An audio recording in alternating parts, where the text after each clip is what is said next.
కార్మికుల చట్టాల పరిరక్షణ కోసం కార్మిక సంఘాల ఆధ్వర్యంలో చేపట్టిన దేశవ్యాప్త సమ్మె కర్నూలులో ప్రశాంతంగా కొనసాగింది. బంద్ సందర్భంగా కార్మిక సంఘాల ఆధ్వర్యంలో జిల్లా పరిషత్ కార్యాలయం నుండి కలెక్టర్ కార్యాలయం వరకు భారీ ర్యాలీ చేశారు.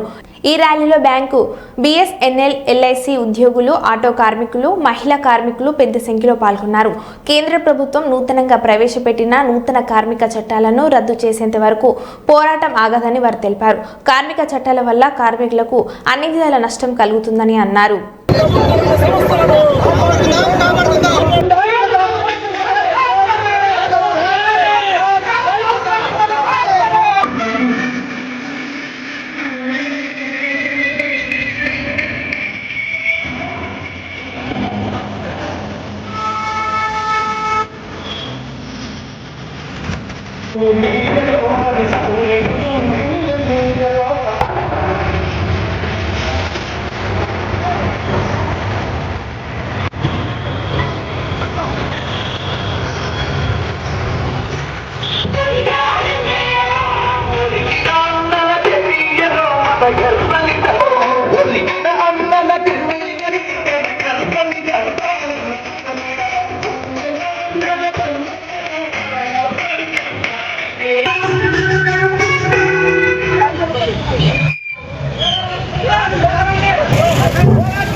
కేంద్ర రాష్ట్ర ప్రభుత్వాల వైఖరి, కార్మిక హక్కులను కావాల్సిన కేంద్ర రాష్ట్ర ప్రభుత్వాల వైఖరి